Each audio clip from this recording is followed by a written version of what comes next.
अरे दोस्तों, total vacancy के यूट्यूब चैनल पर आप सभी का बहुत बहुत स्वागत है। आज के डेट में यानी कि 9 अप्रैल 2024 के डेट में बिहार स्वास्थ्य विभाग के माध्यम से कई सारे बड़े अपडेट जारी कर दिए गए हैं, जहां पर कि नई बहाली से लेकर के बीटीएससी एएनएम 10,000 छात्रों के केस के रिगार्डिंग में एक नया अपडेट आ चुका है। तो वीडियो के लास्ट तक बने रहिएगा, सारी जानकारी मैं आप सभी को बताऊंगा। तो चलिए दोस्तों, जानकारी को शुरू करते हैं। तो सबसे पहले जानकारी शुरू करते हैं बीटीएससी एएनएम 10,000 छात्रों के रिगार्डिंग से। केस को लेकर के एक इंपॉर्टेंट अपडेट आ चुका है बीटीएससी एएनएम में।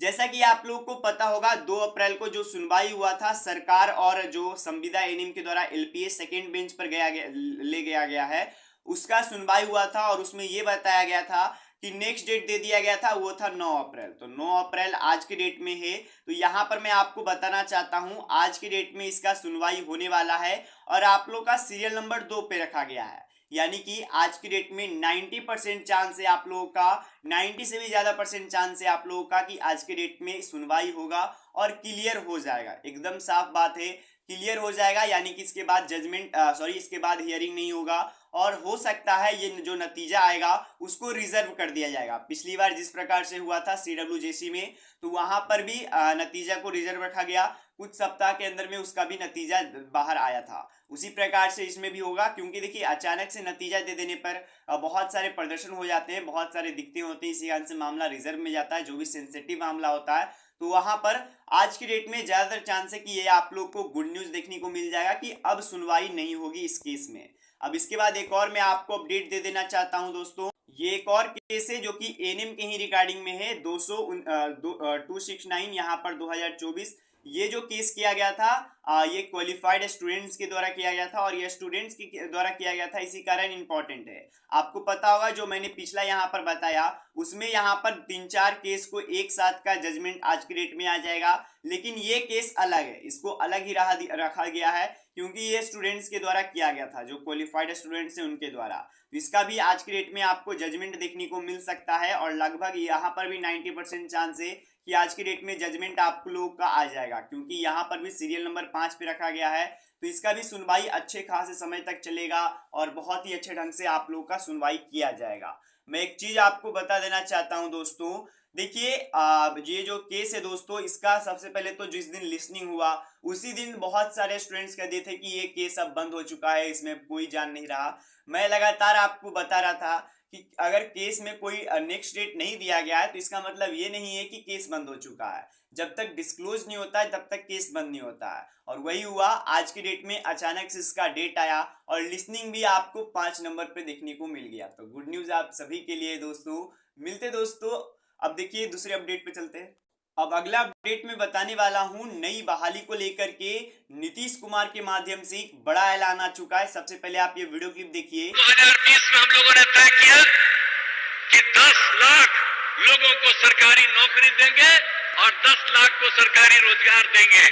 आप ध्यान दीजिए, 4 लाख हो चुका है, 1 लाख अधिक पदों पर बहाली चल रही है, युवाओं को सरकारी रोजगार मिल गया और 3 लाख का काम शुरू है। हम लोग समझ लीजिए, चुनाव जो होगा विधानसभा का, उसके पहले हम लोग 10 लाख, हो सकता है उससे भी ज्यादा, हम लोग सबको सरकारी नौकरी में पहुंचा देंगे। ये ध्यान लीजिए, ये सब काम हम लोग किए और कर रहे हैं और अभी तक 5 लाख लोगों को रोजगार भी मिल गया। तो इसके बाद हम लोग छोड़ देंगे जी, 10 लाख का कहे थे तो 10 लाख से भी ज्यादा का रोजगार हम लोग पहुंचा देंगे। तो ये सब तो राज्य में भी हम लोग कर रहे हैं और इस बार। तो ये आपने अपडेट देख लिया, नीतीश कुमार के माध्यम से रोजगार और नौकरी को लेकर के एक बड़ा बयान आया है। अब देखिए विधानसभा चुनाव से पहले क्या होता है, क्या वैकेंसीज इतने पदों पर आती है या नहीं आती है, अब देखने वाली बात है। अब इसके बाद अपडेट देने वाले हैं फार्मेसी संघ द्वारा यहाँ पर मांगों को लेकर के प्रदर्शन किया गया है। पटना का अपडेट है, पूरा अपडेट आप पढ़ सकते हो। 15 दिनों के अंदर रजिस्ट्रेशन जारी करना होगा। फार्मासिस्ट रजिस्ट्रेशन के यहाँ पर प्रक्रिया यहाँ पर पारदर्शी व ऑनलाइन होनी चाहिए। इन मांगों को लेकर के फार्मासिस्ट के कैंडिडेट्स, फार्मेसी के कैंडिडेट्स यहाँ पर प्रदर्शन किए हैं, जो कि आप तस्वीर में भी देख सकते हो। ये जो प्रदर्शन हुआ है वो भाजपा कार्यालय के बाहर हुआ है दोस्तों। इसके बाद अपडेट देना चाहता हूं, सभी डीएम्स सिविल सर्जन को भेजा गया है पत्र।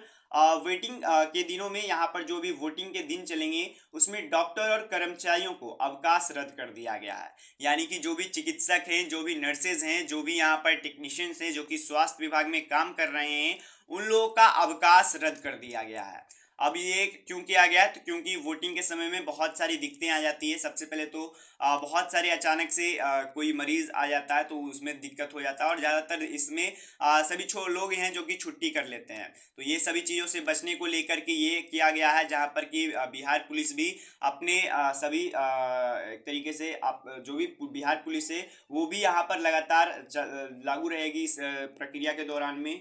और लास्ट में अपडेट देना चाहता हूं, स्वास्थ्य मंत्री मंगल पांडे जी को ज्ञापन सौंपा गया है। जी हां दोस्तों, कौन से स्टूडेंट्स के द्वारा ज्ञापन सौंपा गया है, तो काउंसलर के स्टूडेंट्स के द्वारा ज्ञापन सौंपा गया है, जहां पर कि सेकेंड लिस्ट को लेकर के मांग किया गया है। द्वितीय प्रशिक्षण सूची के लेकर यहाँ पर मांग किया गया है। देखिए क्या हुआ था, सबसे पहले तो वैकेंसी निकाला गया राज्य स्वास्थ्य समिति बिहार के माध्यम से। उसके बाद यहाँ पर वैकेंसीज में यहाँ पर नियुक्ति दिया गया। अब उसके बाद बहुत सारे लोग थे जो कि नियुक्ति नहीं किए, उनकी संख्या सैकड़ों में थी। करीबन 660 पदों की वैकेंसी था, लेकिन उसमें भी कई सैकड़ों स्टूडेंट्स थे जिन्होंने की यहाँ पर नियुक्ति नहीं किया। अब उसके बाद फर्स्ट वेटिंग लिस्ट जारी हुआ। अब फर्स्ट वेटिंग लिस्ट के बाद भी दोस्तों कई सारे ऐसे पदस्थल थे जहां पर कि लोग कार्यरत नहीं हुए।